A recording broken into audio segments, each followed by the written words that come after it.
Hey Revelation Church, it's Duncan here coming to you with an end of summer update on all things church. Just a few weeks ago, our expectations of what September onwards would look like for us were very different. The government was saying things like, hey, by the end of 2020, life is going to be returning to pretty much normality for many of us. But since then, local lockdown here in Manchester, and now they're saying things like, actually, we've reached the limits of lockdown easing. And from September onwards, schools opening up, and the government rightly wanting to protect that, I think it's very unlikely that we will see any radical changes to how we're able to meet. So our Sunday meetings and our home group meetings, I don't think they're going to be changing anytime soon. And firstly, this is just really sad for us, isn't it? We're the church. We are meant to be a people who gather together in person to worship God, to encourage one another, to sing together, and to do other things that we just can't do at the moment. We're meant to be a people who hug one another and open up our homes to each other. And we can't do that. And so there should be a sense of mourning and a sense of grief. And I know that for some of us, it affects us in really big ways. If you've got young children, if you've got certain circumstances, you're feeling lonely, this is a hard time. And we should feel the sadness of it. We should feel the grief and the sense of longing for that which we've lost to come back. And yet at the same time, I don't think that this sense of longing should lead us to just waiting and think only good things will happen when we're able to do what we were able to do before. But actually, I think this is an immense time of opportunity for us as a church.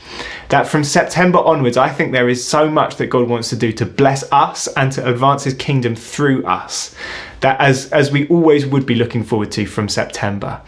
Just as a reminder of what God's done over the last 6 months, 3 people have been healed in significant ways. We've heard prophetic words that speak into people's lives, the spiritual gifts that God has given to build up his church, working through camera and through screens to speak into people's lives. We've had, I think, about a dozen people from the Manchester area added to our church, connected to us in an ongoing way. We've met them in person, added to our community. That's phenomenal. I've already had contacts from students saying, hey, I'm coming to Manchester in September. Can I know more about your church? Checking us out. And that will only increase as term approaches. There is still so much that God wants to do through us in this time, that while we are limited in some ways, I think there is still great opportunity for us to grow as a people, grow in number, have people added to us to welcome people in as we always would, for us to reach out into this city, us to bless those that are in need.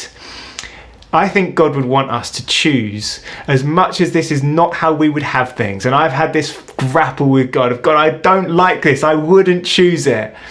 But I feel him saying to me and saying to us, no, I still want to move.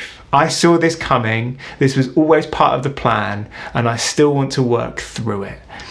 And I believe his encouragement to us, and I'll be speaking a bit more about this on Sunday, is to choose faith as we head into this time. Choose an expectation of, God, you're still going to work even through this. And you know what? He will be even more glorified as he works through all of the limitations that are in front of us. Even more glorified will God be. So let's look ahead together. I can't wait for this term. I wonder what God's going to do amongst us. But let's be a people who choose faith as we follow him. I'll see you again soon.